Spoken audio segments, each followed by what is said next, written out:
12:45 මේ ශ්‍රී ලංකා ගුවන්විදුලි සංස්ථාවයි. මෙන්න ප්‍රවෘත්ති. සංස්කරණීය ඉනෝකාබ්‍රෝහිය ප්‍රකාශය බද්‍රජිත් සෞම්‍ය. සෞඛ්‍ය මාර්ගෝපදේශවලට අනුව නිදහස් උළෙල අභිමානවත්ව සැමරීමට විධිවිධාන. කෘෂි දීවර හා නාවික ක්ෂේත්‍ර අතර සහයෝගීතාව ඉහළ නැංවීමට ශ්‍රී ලංකාව හා බංග්ලාදේශය අතර එකඟතාවක්. සුවවිරුවන් 1,55,000කට කොවිඩ් එන්නත. රාජ්‍ය දැව සංස්ථාවේ පාඩුවට රාජ්‍ය ආයතන වගකිව යුතුයි ඇමති සීබීගෙන් චෝදනා. බලශක්ති ක්ෂේත්‍රයේ වර්ධනයට ඉරානය හා ශ්‍රී ලංකාවෙන් නව සැලසුමක්.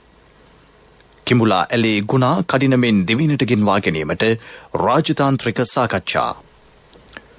මියන්මාර් හමුදා ප්‍රධානියා රජයට එරෙහිව කුමන්ත්‍රණයක් කළ බව පිළිගනී. ශ්‍රී ලංකා පාපන්දු කණ්ඩායම අන්තර්ජාතික පාපන්දු තරඟ ඉලක්ක කර පුහුණුවීම් ආරම්භයි. ඉසුරුමත් හෙට දිනක් සෞභාග්‍යමත් මව්බිමක් යන තේමාව පාදක කරගනිමින් 73 වෙනි නිදහස අභිමානවත් අයුරින් හෙට සැමරීමට රජයේ සියලු කටයුතු සූදානම් කර ඇතැයි ස්වදේශීය කටයුතු අමාත්‍යාංශයේ අතිරේක ලේකම් කේ.ජී. ධර්මතිලක මහතා පවසයි. ජනාධිපති ගෝඨාභය රාජපක්ෂ මැතිතුමාගේ හා අග්‍රාමාත්‍ය මහින්ද රාජපක්ෂ මහතාගේ ප්‍රධානත්වයෙන් උත්සවයේ කොළඹ නිදහස් චතුරස්‍රයේදී පැවැත්වේ. ජාතික ගුවන්විදුලියේ සුභාරතී වැඩසටහනට අධෙක් වෙමින් ඔහු සඳහන් කළේ COVID-19 තත්ත්වයේ හමුවේ මෙවර නිදහස් දින උළෙල සඳහා සහභාගී වන ආරාධිත අමුත්තන්ගේ සංඛ්‍යාව 1,800කට පමණ සීමා කර ඇති බවයි. සෞඛ්‍ය අමාත්‍යාංශයේ සෞඛ්‍ය මාර්ගෝපදේශවලට අනුකූලව උත්සවය පැවැත්වේ. අවශ්‍ය වූහොත් ඇන්ටිජන් පරීක්ෂණ සිදු කිරීමට කණ්ඩායමක් සූදානම් කර ඇත. නිදහස් උළෙල පැවැත්වන භූමියට ඇතුළු කර ගැනීමේදී ශරීර උෂ්ණත්වය මැන බැලේ. නිදහස් උළෙලේ සිළු ආරක්ෂක කටයුතු ත්‍රිවිධ හමුදාව හා පොලිසිය මගින් සිදු කරන බව ඔහු පැවසීය. ත්‍රිවිධ හමුදා ආචාර්ය පෙළපාලියක් හා සංස්කෘතිකාංග ඇතුළත් අලංකාර නිදහස් පෙළපාලියක් පැවැත්වීමට සූදානම් කර තිබේ. අවසන් පුහුණු කටයුතු අද පැවැත්වින. ජනාධිපති ආචාර්ය සඳහා ත්‍රිවිධ හමුදා ආචාර්ය වෙඩිමුර 21ක් පැවැත්වේ. ජාති ස්මරණය වෙනුවෙන් නාවික හමුදාව ගාලුමූදුර පිටියේදී පෙරවරු 11:30ට වෙඩිමුර 25ක් පැවැත්වීමට නියමිත බව අතිරේක ලේකම්වරයා පැවසීය. නිදහස් උළෙල ආරම්භ කිරීමට පෙර පෙරවරු 7:15ට දිවංගත මහාමාන්‍ය ඩී.එස්. සේනානායක මැතිතුමාගේ පිළිරුවට පුෂ්පෝපහාර දැක්වීමක් සිදු කෙරේ.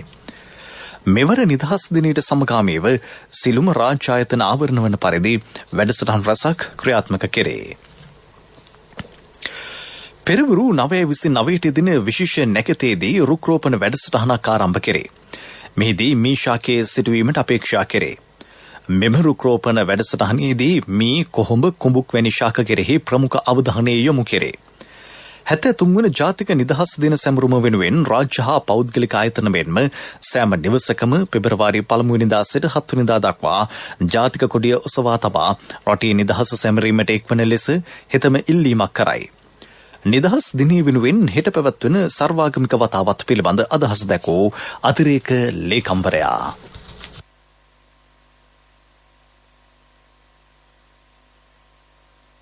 අපි සර්වාගමික වතාවත් පෙරදරි කරගෙන තමයි නිදහස් උත්සවය ආරම්භ කරන්නේ. එතෙන්දී අපි ඊයේ දින රාත්‍රියේ නිදහස් චතුරස්‍රයේ සර්ව රාත්‍රික පරිත්‍රාණ ධර්ම දේශනාව පැවැත්තුවා. ඒ වගේම අද උදෑසන සංඝගත දක්ෂිනාව පැවැත්තුවා. ඒ වගේම හෙට දින උදෑසන අපි සර්වාගමික වතාවත් සිදු කරනවා. නිදහස් දිනයට සමගාමීව පෙරවරු 6:30ට බෞද්ධ ආගමික වතාවත් පවත්වනවා. නාරාහෙම්පිට අභයාරාමේදී පෙරවරු 6:30ට හින්දු ආගමික වතාවත් පවත්වන කොළඹ 4 බම්බලපිටිය කදිරේෂන් කෝවිලේදී 6:25ට ඉස්ලාම් ආගමික වතාවත් පවත්වන කොළඹ 4 නිමල්පාර මජ්මායිල් කහිරාත් ජුම්මා දේවස්ථානයේදී පෙරවරු 6:15ට කතෝලික දේව මෙහෙය බොරැල්ල සීලු සාන්තුවරයන්ගේ දේව මැදුරේදීත් පවත්වනවා. ඒ වගේම පෙරවරු 6:15ට ක්‍රිස්තියානි දේව මෙහෙය කොළඹ 6 මුවපාර මෙතෝදිස්ත දේවස්ථානයේදී පැවැත්වෙනවා. මේ ආකාරයෙන් තමයි නිදහස් දිනය සර්වාගමික වතාවත් පවත්වලා තමයි අපි නිදහස් දින පෙළපාරිය ආරම්භ කරන්නේ.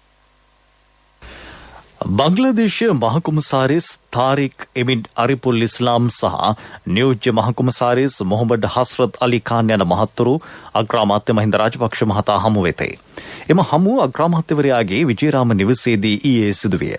එහිදී බංග්ලාදේශ මහ කොමසාරිස්වරයා ප්‍රකාශ කළේ දෙරට අතර ද්විපාර්ශ්වික සම්බන්ධතා වැඩි දියුණු කිරීම සඳහා රජය සමග එක්ව කටයුතු කිරීමට අපේක්ෂා කරන බවයි.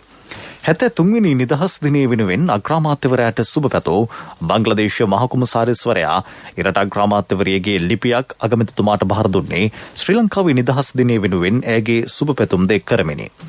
කෘෂිකාර්මික දීවර හා නාවික සම්බන්ධතා යන ක්ෂේත්‍රයන්හි දෙරට අතර සහයෝගීතාව ඉහළ නැංවීම තුළින් සමඳතා පුළුල් කිරීමට ඇති හැකියාව පිළිබඳ මහ කොමසාරිස්වරයා දැඩි උනන්දුවකින් සාකච්ඡා කළේය.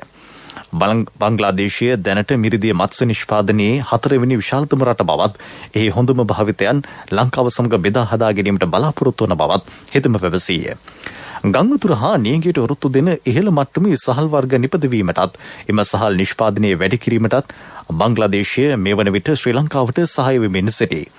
අධ්‍යාපන සහ ඖෂධ ක්ෂේත්‍ර සඳහා වසර ගණනාවක් තිස්සේ බංග්ලාදේශයෙන් ලබා දුන් සහාය පිළිබඳ කෘතවේදීත්වය පළ කළ අගමැතිවරයා මෙරට ඖෂධ නිෂ්පාදන ක්ෂේත්‍රය සඳහා බංග්ලාදේශීය ආයෝජකයන් දිරිමත් කරන ලෙස මහ කොමසාරිස්වරයාගෙන් ඉල්ලා සිටියේය.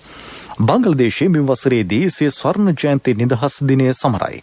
ඒ සඳහා බංග්ලාදේශයට පැමිණෙන ලෙස මහ කොමසාරිස්වරයා අග්‍රාමාත්‍යවරයාට ආරාධනා කළේය. COVID-19 එන්නත සෞඛ්‍ය කාර්ය මණ්ඩලවලට ලබා දීම සාර්ථකව සිදු කෙරෙන බව ප්‍රාථමික සෞඛ්‍ය වසංගත රෝග හා කොවිඩ් පාලන රාජ්‍ය අමාත්‍යාංශයේ ලේකම් විශේෂඥ වෛද්‍ය අමල් හර්ෂද සිල්වා මහතා පවසයි. සෞඛ්‍ය කාර්ය මණ්ඩලයේ 1,30,000කට පමණ මේ වන විට එන්නත ලබා දී තිබේ. සෞඛ්‍ය කාර්ය මණ්ඩලයේ 1,55,000කට පමණ එන්නත ලබා දීම අපේක්ෂාවයි. ඉදිරි දින දෙක තුළ එය අවසන් කිරීමට හැකිවනු ඇතැයි ලේකම්වරයා ජාතික ගුවන්විදුලියට පැවසීය.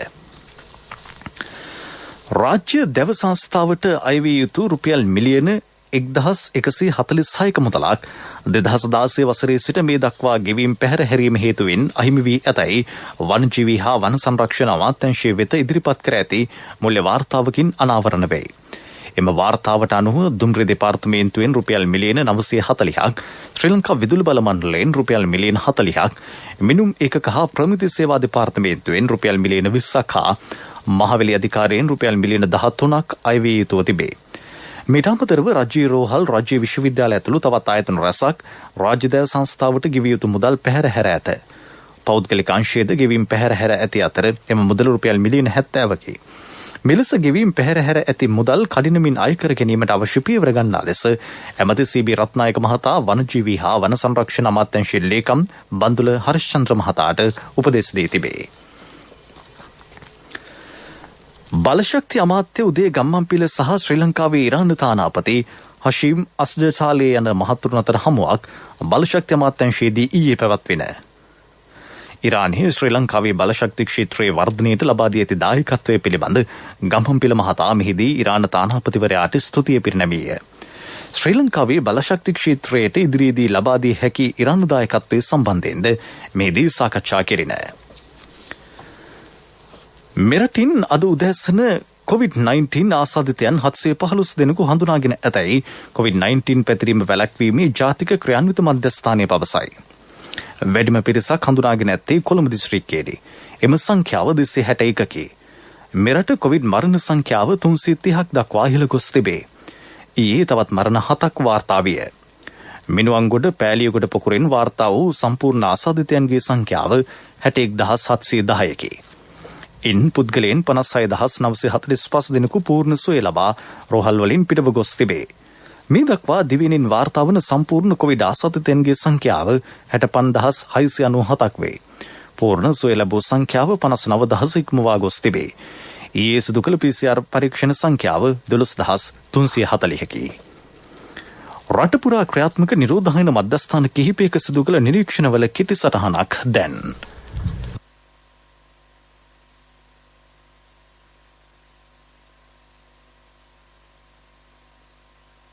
COVID-19 හමුවේ ශ්‍රී ලංකාවේ ආසාදිතයින් සුවපත් කිරීම හා සෞඛ්‍ය ආරක්ෂිතව ඒ අය රැකබලා ගැනීමේ වැඩපිළිවෙල යටතේ ආරම්භ කරනු ලැබූ නිරෝධායන මධ්‍යස්ථාන පිළිබඳව බොහෝ දෙනාගේ එතරම් අවධානයක් යොමු වී නැහැ. සෞඛ්‍ය අංශ හා යුද හමුදාව ඒකාබද්ධව පසුගිය කාලයේ පුරාම ක්‍රියාත්මක කළ නිරෝධායන මධ්‍යස්ථාන පිළිබඳව අප ප්‍රවෘත්ති අංශයේ සංනිවේදන කණ්ඩායමේ නිරීක්ෂණයක කෙටි සටහනක් මේ හික්කඩුව නිරෝධායන මධ්‍යස්ථාන ප්‍රධානී වෛද්‍ය අනුරාධ ප්‍රිය රෝගීන් 1500ක වාහනයකට ප්‍රතිකාර ලබා දීලා තියෙනවා. ඒ වගේම රෝගීන් 1388 දෙනෙක් දැනට අපේ රෝහලෙන් සම්පූර්ණ සුවය ලබා පිට වෙලා කියලා තියෙනවා. අපි දැනට හික්කඩුව සුපකොරල් හෝටලයත් කොරෝනා රෝගීන් ප්‍රතිකාර කරන මධ්‍යස්ථානයක් ලෙස පවත්වාගෙන යනු ලබනවා. ඒ සඳහා සියලුම වෛද්‍ය පහසුකම් ලබා දෙන්නේ අපගේ රෝහලෙන්.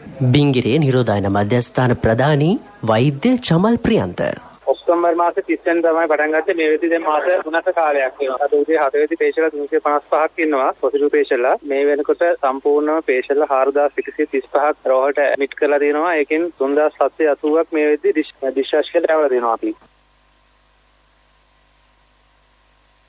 මේ ප්‍රවෘත්ති ශ්‍රී ලංකා ගුවන්විදුලි සංස්ථාවෙන්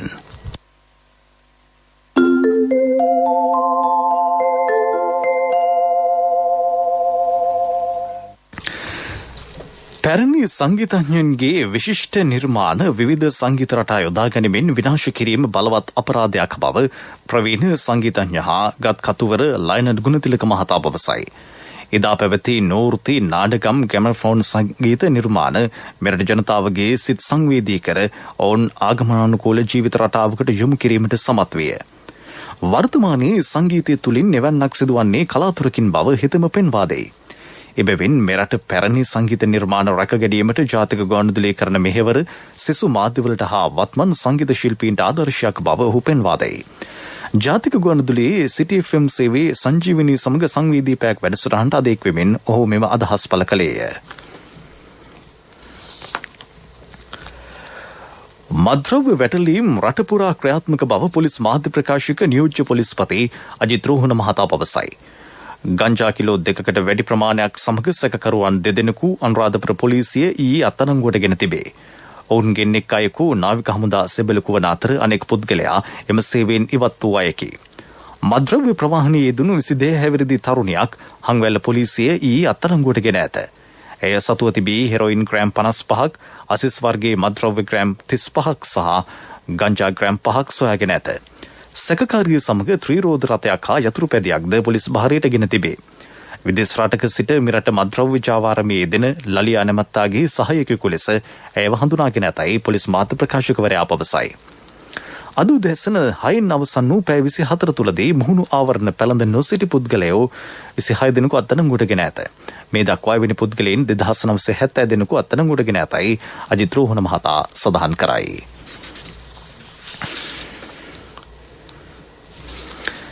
ශ්‍රී ලංකා ගුවන්විදුලි සංස්ථාවේ රුහුණු සේවය ආරම්භ කොට අදට වසර 41ක් සපිරෙයි. ඒ වෙනුවෙන් අද විශේෂ වැඩසටහන් රැසක් සංවිධානය කර ඇත. මාතර හම්බන්තොට දෙපළාතේ ප්‍රධාන සංඝනායක තොටමුණ ජය මහා විහාරාධිපති පූජ්‍ය දොඩම්පහළ අමරසිරි නායක ස්වාමීන් වහන්සේ ඇතුළු මහා සංඝරත්නයේ සහභාගීත්වයෙන් අද උදෑසන සංඝගත දක්ෂිනාවක් පැවැත්වින.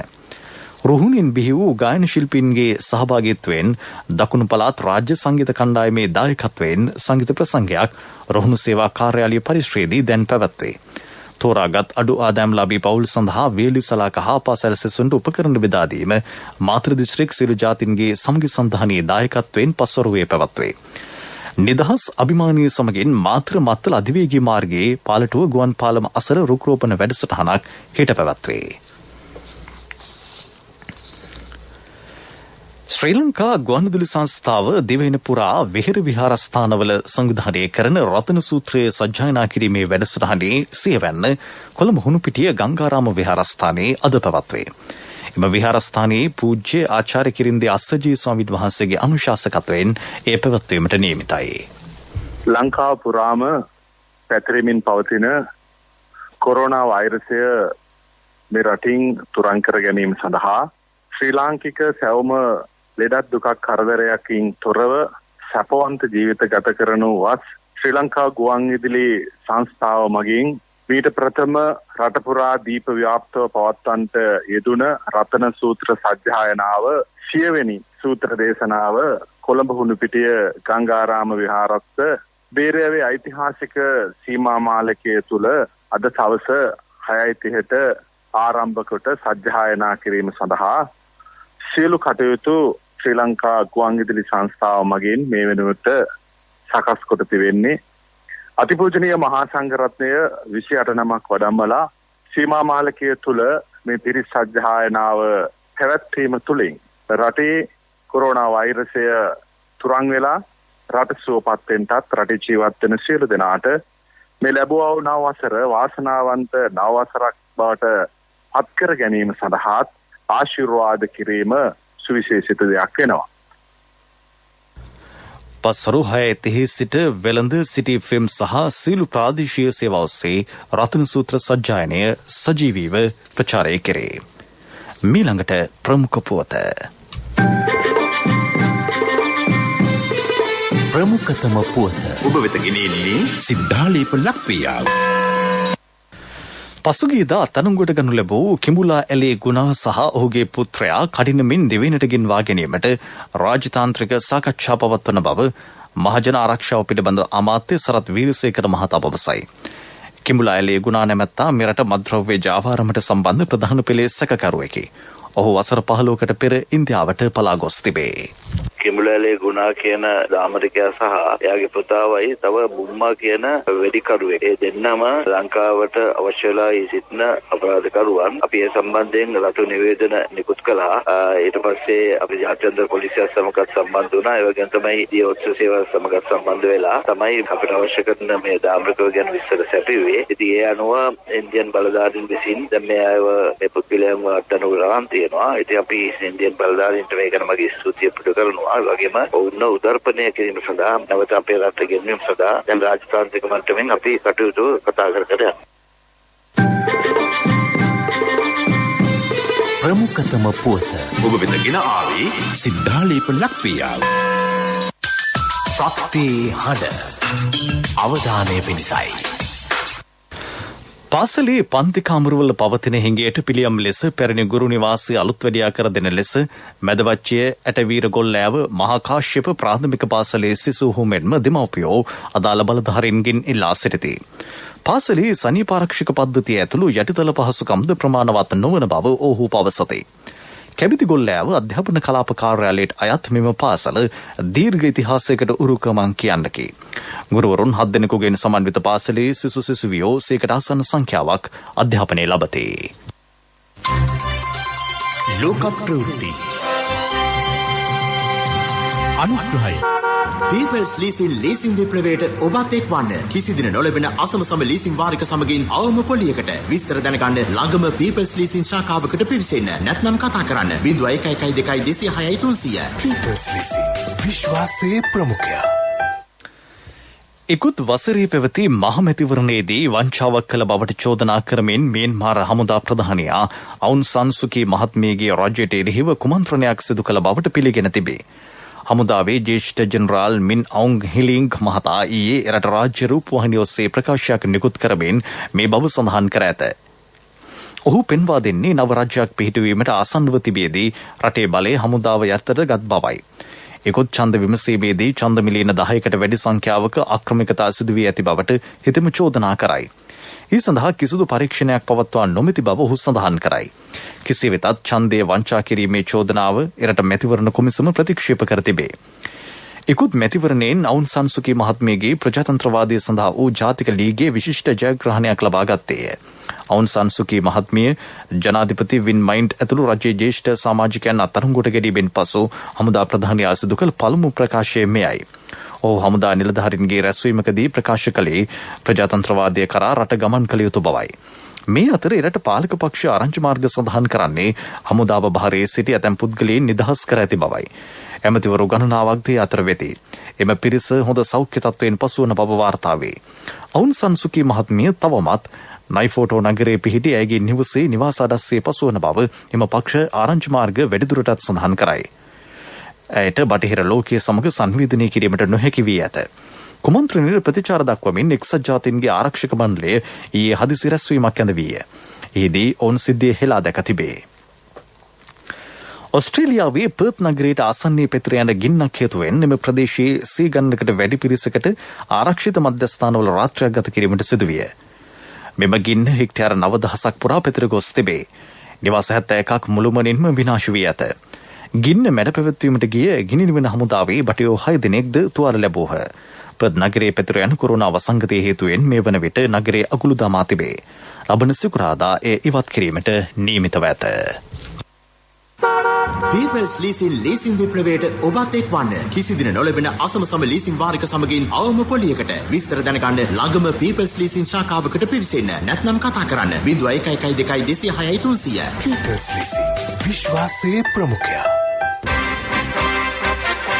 පිරසර සංවර්ධනයක පුවත් සම්පින්ඩනය සංවර්ධන පුවත්.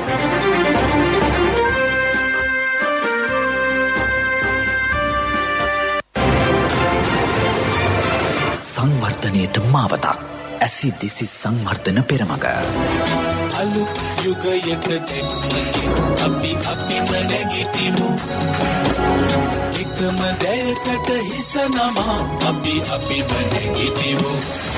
මේ මහපොළොව මත ජීවේ සහ ජීවනෝපායන්ගේ පදනම වන්නේ ජලයයි. ජලය තිරසාර සංවර්ධනයේ ප්‍රමුඛ සාධකයක් වේ. මෙවන විට මෙරට තුළ දේශීය ජල අවශ්‍යතාවයෙන් මිලියන 2.5ක් වෙනුවෙන් සමතතා ලබා දීමට ජල සම්පාදන හා ජල ප්‍රවාහන මණ්ඩලයට හැකි වී ඇත. එයින් 92% වන්නේ ගෘහස්ත සමතතා. වාර්ෂිකව නව ජල සමතතා ලෙස ලක්ෂ 1.5ක් පමණ වූ පාරිභෝගික ජනතාව අයදුම් කරයි. ඒ වෙනුවෙන් කඩිනම් ජල සම්පාදන ව්‍යාපෘති රැසක් ක්‍රියාත්මක කිරීමට ජල සම්පාදන හා ජල ප්‍රවාහන මණ්ඩලය සූදානමින් සිටී. මේ වර්ෂය තුළ ඔවුන් ලක්ෂ 3.5 ලක්ෂ 4 අතර නව පානීය ජල සමතතා ලබා දීමට සැලසුම් කර ඇත. මේ ඒ වෙනුවෙන් ක්‍රියාත්මක කරන නව ජල ව්‍යාපෘති සම්බන්ධයෙන් අදහස් දක්වන නියෝජ්‍ය සාමාන්‍යාධිකාරී ප්‍රතිපත්ති හා සැලසුම් වසන්තා ඉලංගසිංහ මහත්මිය. ජාතික ජල සම්පාදන හා ජල ප්‍රවාහන මණ්ඩලයෙන් මේ රජයේ සෞභාග්‍ය දැක්මට අනුකූලව 2020 සිට 25 වෙනකොට මුළු ලංකාවේම ජනගහනයෙන් 100% පානීය ජලය දෙන්න බලාපොරොත්තු වෙන මූලික සැලසුමක් හදලා තියෙනවා. ඒ මූලික සැලසුම හදනකොට දැනට අපේ තියෙන්නේ ජල සම්පාදන මණ්ඩලයෙන් දෙන්නේ 41%කට ලංකාවේ ජනගහනයෙන්. ඒතර මේ මාස්ටර් ප්ලෑන් එක ඉවරුනහම ඒක අපි 79% දක්වා වැඩි කරන්න බලාපොරොත්තු වෙනවා. එතකොට මේ සඳහා ප්‍රොජෙක්ට් 306 අපි සැලසුම් කරලා තියෙනවා. ප්‍රධාන කොටස් තුනක් යටතේ කෙටි කාලීන, මධ්‍ය කාලීන, දීර්ඝ කාලීන කියලා මුළු ලංකාවම ආවරණය වෙන විදිහට. එතකොට මේ සියලුම කාරණා සඳහා අපිට ට්‍රිලියන එකක් එස්ටිමේටඩ් කොස්ට් එකක් තියෙනවා මේ ප්‍රොජෙක්ට් සඳහා. රජයේ බණ්ඩාගාරයට ඉදිරිපත් කරලා බජට් ස්පීච් එකෙන් බිලියන 1000ක මුදල ලබා දෙන්න ඒගොල්ලෝ අවශ්‍ය සැලසුම් සකස් කරනවා කියලා ඉදිරි අවුරුදු 5 ඇතුළත.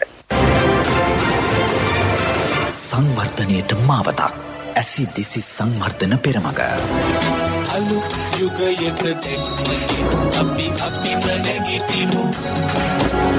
එකම දැයකට හිස නමා අපිම නැගිටිමු. ක්‍රීඩා පුවත්. ශ්‍රී ලංකා පාපන්දු කණ්ඩායම අන්තර්ජාතික පාපන්දු තරඟ සඳහා සූදානම් වේ.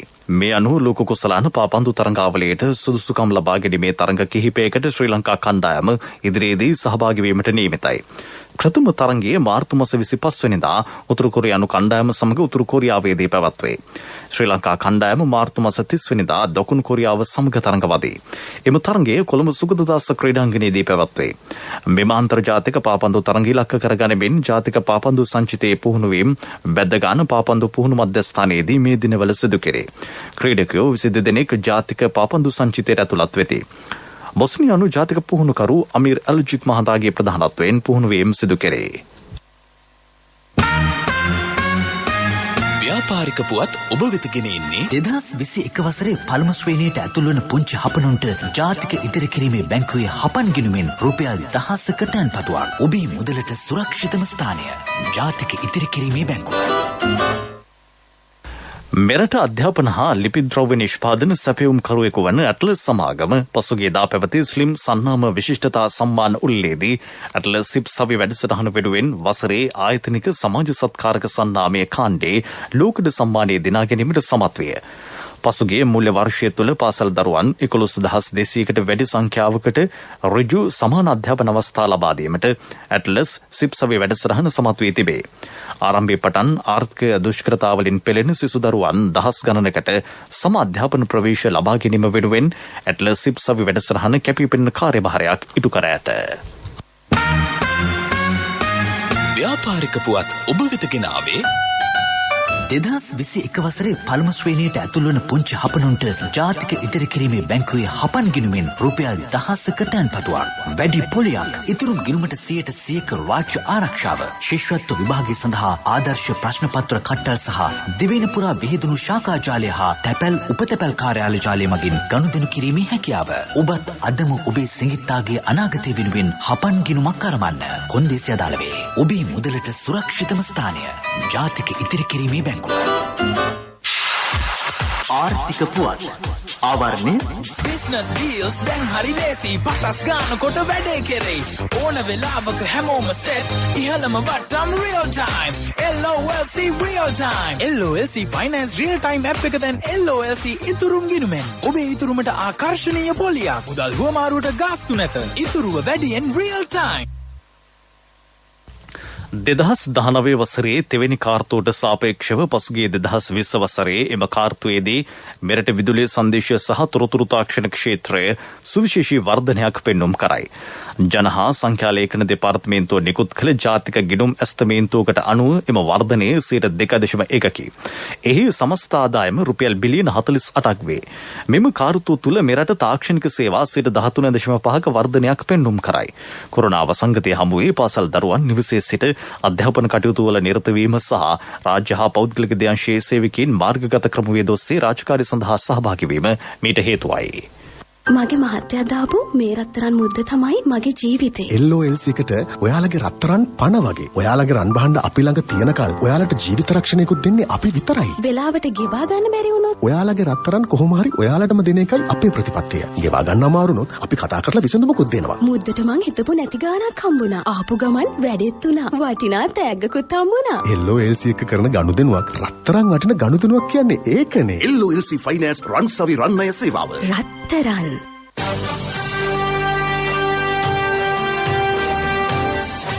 කාලගුණ වාර්තාව. උතුරු මැද නැගෙනහිර සහ ඌව පළාත්වලත් මාතලේ සහ නෝරලේ දිස්ත්‍රික්කවලත් වැසි ස්වල්පයක් ඇතිවන බව කාලගුණ ඉන්දියා දෙපාර්තමේන්තුව සඳහන් කරයි. උතුරු මැද සහ නැගෙනහිර පළාත්වලත් මධ්‍යම කඳුකරේ නැගෙනහිර බැවුම් ප්‍රදේශවලත් විටින් විට පැයට කිලෝමීටර 50ක පමණ තරමක් තද වැසි ඇතිවිය හැකිය. ප්‍රවෘත්ති අවසන් කිරීමට පෙර යලි සිරස්තල. සෞඛ්‍ය මාර්ගෝපදේශවලට අනුව නිදහස් උළෙල අභිමානවත්ව සමරීමට විධිවිධාන. කෘෂි දේවර හා නාවික ක්ෂේත්‍ර අතර සහයෝගීතාව ඉහළ නැංවීමට ශ්‍රී ලංකාව හා බංග්ලාදේශ අතර එකඟතාවක්.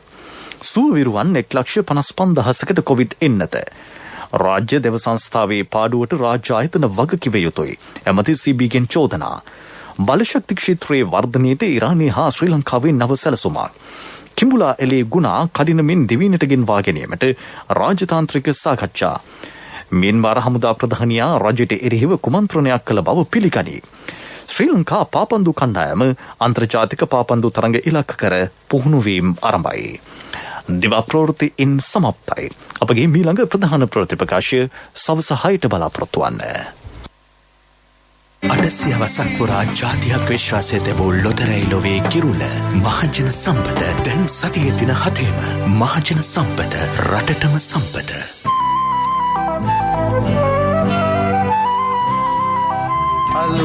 අලුත් සිතුවිලි වපුරා අලුත් අදහස් අස්වතුරන ස්වදේශීය සේවයයි අලුත් ඇහැකින් ලෝකය දෙස බලන ස්වදේශීය සේවයයි මේ ඔබේ ස්වදේශීය සේවයයි රන් කරමින් අටුකොටු පිරීලා අපේ වැටුන රටටම ජයගෙනලා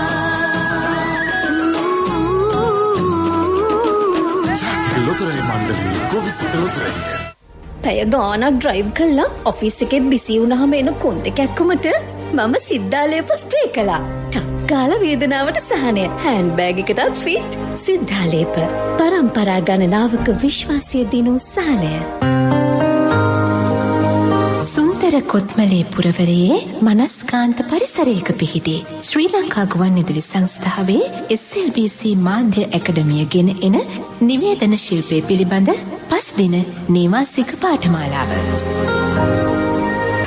නිවැරදි සෞඛ්‍ය මාර්ගෝපදේශ අනුගමනය කරමින් කොත්මලේ SLBC මාධ්‍ය ඇකඩමිය සජීව ගුවන් විදුලි විකාශනයක ප්‍රායෝගිකව පුහුණුව ලබා දෙන ලංකාවේ එකම පාඨමාලාව. වැඩි විස්තර සඳහා අමතන්න සමන් 071 844 6544 කපිල 071 286 184 කොත්මලේ SLBC මාධ්‍ය ඇකඩමිය.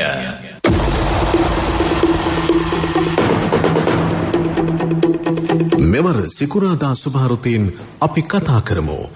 රටටම මෙහිරි සරුඵල දෙන සුවිශේෂී ආයතනයක වගතුක පිළිබඳ. සහභාගීත්වය උක් පර්යේෂණ ආයතනයේ සභාපති ආචාර්ය නිමල් කුමාරසිංහ සමග අධ්‍යක්ෂ ආචාර්ය MS පෙරේරා. සිකුරාදා උදේ 7ට සුභාරති. දැනුම ලබාගමු උදෑසනකසේ සිතැඟි වඩාලමු දිය ඇල්ලකසේ සුභාරති සුභාරති. සවිබලය කුඩා වැවිලිබෝග වගා සංවර්ධන හා අපනයන ප්‍රවර්ධන රාජ්‍ය අමාත්‍යාංශය. සුභාරති සුභාරති. SLBC Music Productions. ගීත රචකයනි, ගායකයනි, සංගීතඥයනි, ඔබේ නිර්මාණය රැගෙන අප වෙතින් එය ප්‍රතිනිර්මාණය වී විශිෂ්ට නිර්මාණයක් බවට පත්වේ. නවීන තාක්ෂණික පහසුකම් සහිත අංග සම්පූර්ණ ශබ්දාකාරයක් තුළ ඔබේ ගීතය පටිගත කරගන්න. අන්සතු උයනක කිපුණු නිසා නොබ නෙලාගන්න මට වරම් නැති. විමසන්න 077 399 66 22 071 96 73 905. SLBC Music Productions. එරමුමම කඳුලක් වෙලා මා බලායිත්දී ඒ දිහා ආතුරත් දුර වැඩි නිසා අවසානයට පෙර පසුරු 1:17 දැන් වෙලාව. ඔබ එක්වී සිටින්නේ ස්වදේශීය සේවය සමගයි. කාර්යක්ෂමතාව, සමානතාව, විවිධත්වය සමග වේගයෙන් දුවන ජීවිතයේ වැදගත්කම ගැන දවසේ පුවත.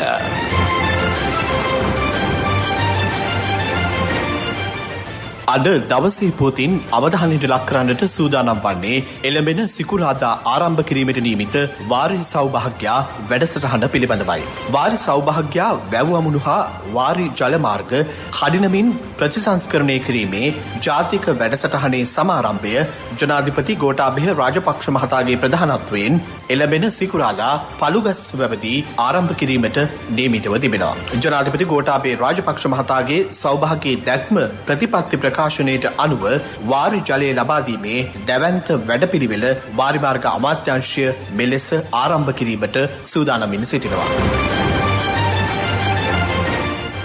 වාරි කෘෂි ක්ෂේත්‍රයේ සංවර්ධනය වෙනුවෙන් සහ ජාතික ආහාර නිෂ්පාදන කර්මාන්තය දේශීය වශයෙන් නගා සිටුවීමට රට පුරා පිහිටි ග්‍රාමීය වැව් අමුණු සහ වාරි ජල මාර්ග කඩිනමින් ප්‍රතිසංස්කරණය කිරීමේ ජාතික වැඩසටහන වාරි මාර්ග අමාත්‍ය චමල් රාජපක්ෂ මහතාගේ සංකල්පයක් මත වාරි සෞභාග්‍යා නමින් ආරම්භ කෙරෙනවා. මහවැලි කලාප ආශ්‍රිත ඇලවේලි හා ජනාවාස පොදු යටිතල පහසුකම් සංවර්ධන රාජ්‍ය අමාත්‍ය සිරිපාල ගම්ලත් මහතාගේ අධීක්ෂණය යටතේ මහවැලි කලාප තුළද ග්‍රාමීය කුඹුරු හා ආශ්‍රිත වැව් ජලාශ හා වාරි මාර්ග රාජ්‍ය අමාත්‍ය අනුරාධ ජයරත්න මහතාගේ අධීක්ෂණය යටතේ සිසු පළාත් ආවරණය වන පරිදි මෙම වැඩසටහන ක්‍රියාත්මක කිරීමට සූදානම් වනවා. ලක්ෂ 15කට ආසන්න උතුරු හා උතුරු මැද ජනතාවට පානීය ජලය මෙන්ම වාරි ජල අවශ්‍යතාව සපුරාලීම සඳහා උතුරු මැද පළාත් මහ ඇල ව්‍යාපෘතියේ ඉදිකිරීම් කටයුතු ආරම්භ කිරීමට සූදානම් වනවා.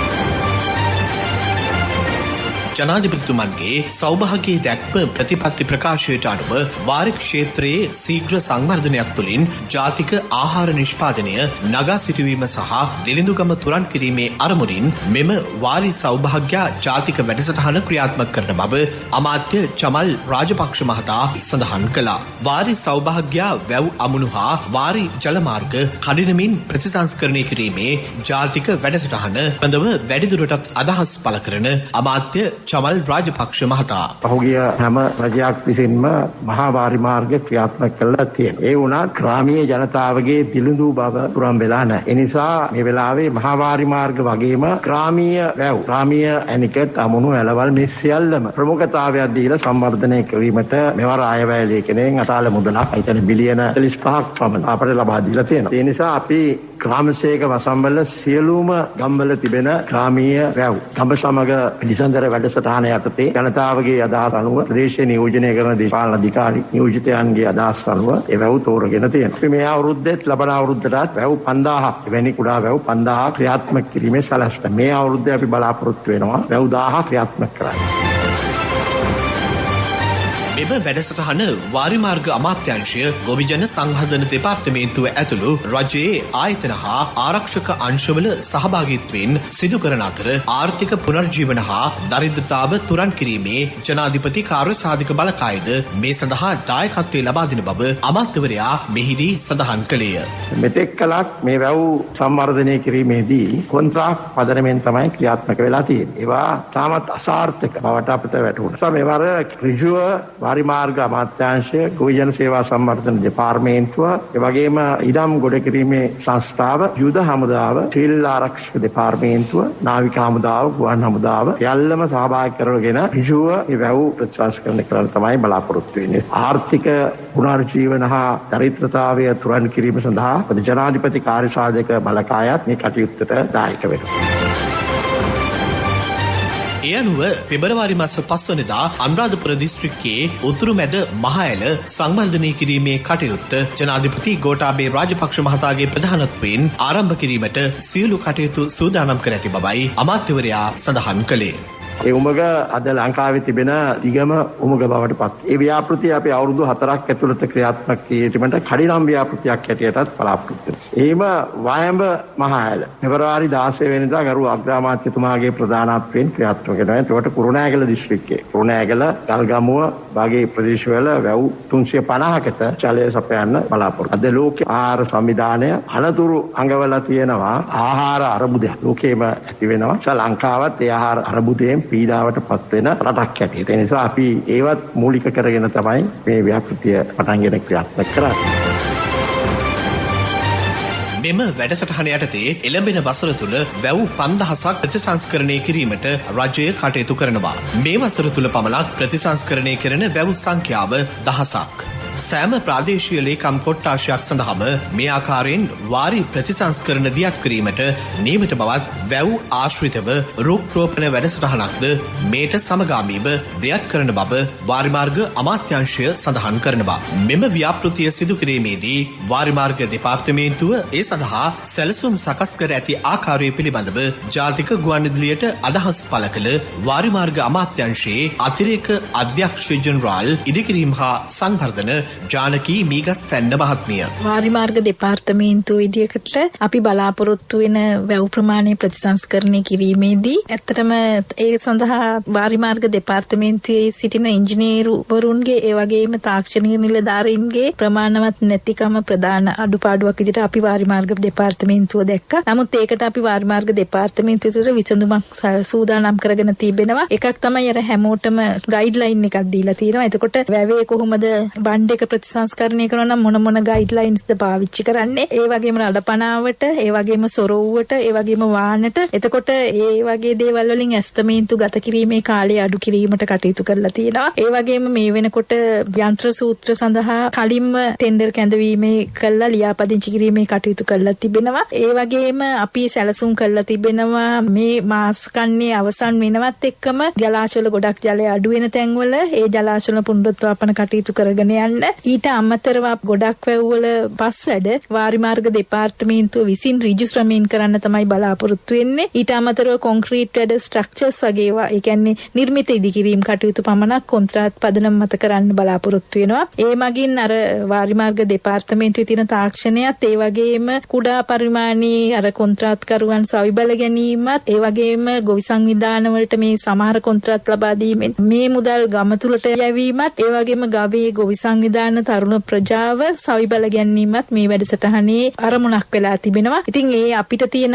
අභියෝග ඒ අයුරින් ජය ගැනීමට තමයි වාරිමාර්ග දෙපාර්තමේන්තුව සැලසුම් කරගෙන තිබෙන්නේ. මෙලෙස දිවින පුරා ප්‍රතිසංස්කරණය කරන වැව් ඒ සඳහා තෝරා ගැනීමේදී අනුගමනය කළ නිර්ණායක පිළිබඳව පැහැදිලි කිරීමක් කරන වාරිමාර්ග අමාත්‍යාංශයේ අතිරේක අධ්‍යක්ෂ ජෙනරාල් කිත්සිරි වැලිගම්පල මහතා. මේ වැව් තෝරා ගැනීමේදී නිර්ණායක 6ක් ප්‍රධාන වශයෙන් අපි අනුගමනය කළා දිනවා. ඒකෙන් පළවෙනි නිර්ණායකය තමයි පසුගිය වසර 5 තුල ව්‍යාපෘතියක් යටතේ හෝ යම් ආකාරයකින් ප්‍රතිසංස්කරණයක් නොකරපු ඒවා තමයි ප්‍රමුඛතාවය දෙන්නේ. ඊළඟට දෙවෙනි එක තමයි වැඩිම ප්‍රතිලාභී සංඛ්‍යාවක් ඉන්න වැව් තමයි අපි තෝරාගන්නේ ප්‍රමුඛතාවයට. ඊට අමතරව තුන්වෙනි එක තමයි ප්‍රතිසංස්කරණය කිරීමේදී අපිට සමහර අවස්ථාවලදී එක ගැටලු, ඒ කියන්නේ පාරිසරික ගැටලු, ඉඩම් ගැටලු වගේ දේවල් අපිට මුණ ගැහෙනවා. ඒවෙන් අපි වැළකීලා අපි පළවෙනි අවස්ථාව සඳහා ඒවා යොදාගන්නේ. අපි ඒවා අයින් කරලා ඉතුරු වෙලා තියෙන ඒවා තමයි අපි යොදාගන්නේ. ඊට අමතරව මේ ගොඩක් කුඩා වැව් තියෙන්නේ එල්ලංගා පද්ධතියෙන් ඇතුළේ. ඒතකොට එල්ලංගා පද්ධතියෙන් ඇතුළේ තියෙනවා නම් අපි සමහරලාට එක වැවක් විතරක් තෝරාගෙන ඒක සංසංස්කරණය කරලාට වැඩක් නැහැ. එල්ලංගා පද්ධතියෙම තෝරාගෙන ඒ ඇතුළේ තියෙන කොම වැව් ටික ප්‍රතිසංස්කරණය කිරීම තමයි අවශ්‍ය. මේ තිරසාරභාවය නැති වෙන්න එක හේතුවක් තමයි අතීතේ නම් මේ වැව වටේ තිබුණා හොඳ සංරක්ෂණය වෙලා තිබුණා වැව වටේ තිබිච්ච කැලෑව නිසා. තිරසාර පැවැත්ම තිබුණේ. ඉන්නේ ඒක නැති වෙච්ච නිසා තමයි දැන් මේ වැව සෝදාපාලුවට ලක් වෙලා වැව ගොඩ වෙලා මේ ගොඩක් වැව වලට තියෙන ප්‍රශ්නේ මේ අපි කොහෙ ගියත් අපිට ගොඩක් තැන් වල අහන්න ලැබෙන වැව ගොඩ වෙලා කියන එක. ඒකට ප්‍රධාන වශයෙන්ම කරන්න ඕනේ තමයි මේ වැව වල සංරක්ෂිත කලාපයේ වැව තාවුල්ලේ ඒකේ වනවගාවටත් ප්‍රමුඛතාවය දෙන්න අපි ඒ සඳහා අපි අවධානය යොමු කරලා තියෙනවා. ඊට අමතරව ප්‍රතිසංස්කරණය කිරීම මගින් දැනට පුරන් වී ඇති කුඹුර වලට වැඩි වශයෙන් ජලය සැපිය හැකි ව්‍යාපාර තමයි ඊළඟට 6 වෙනි නිර්ණායක වශයෙන් අපි තෝරාගෙන තියෙන්නේ. ඒ අනුව උතුරු මැද මහල සංවර්ධනය කිරීම සඳහා ආසියානු සංවර්ධන බැංකුවෙන් සහනදායී අරමුදල් ලබා දී ඇති අතර එහි සමස්ත ආයෝජනය ඇමරිකානු ඩොලර් මිලියන 435ක් වනවා. මෙහි ප්‍රතිලාභ වශයෙන් වැව් 1505කට ජලය සම්පාදනය කිරීමට නියමිතව තිබෙනවා. වාරි සෞභාග්‍ය වැඩසටහන යටතේ කුඩා වැව් ප්‍රතිසංස්කරණය කිරීම සඳහා භාණ්ඩාගාර අරමුදල් යෙදවීමට රජය බලාපොරොත්තු වෙනවා. ඒ අනුව රුපියල් බිලියන 7ක පමණ මුදලක් මේ සඳහා ආයෝජනය කිරීමට නියමිතව තිබෙනවා. ජයට රන්දිය පුදන සම්මානයයි පතිරූපදේශයේ නවමානයයි වාරි පිස්කම්මවන අභිමානයයි කිරිවතින නිල්ගොයම උපහාරයයි කිරිවදින නිල්ගොයම. රටේ වාරි කර්මාන්තය යලි ගොඩනගමින් සම්පෝෂිත ආර්ථික ක්‍රමයක් රට තුළ යළිත් ඇති කරමින් සෞභාග්‍යමත් දේශයක් කරා පිය නගන ගමන් මගට අප සියලු දෙනාගේම දායකත්වය ලබා දෙමු. ඒ සමගින් දවසේ පුවත නිමාවට පත්වනවා. ප්‍රවෘත්ති හා කාලීන වැඩසටහන් අංශය වෙනුවෙන් දවසේ පුවත නිෂ්පාදනය කරමින් ඉදිරිපත් කළේ දිනුක ගුණවර්ධන. කාර්යක්ෂමතාව, සමානතාව, විවිධත්වය සමග වේගයෙන් දුවන ජීවිතයේ වැදගත්කම ගැන දවසේ පුවත.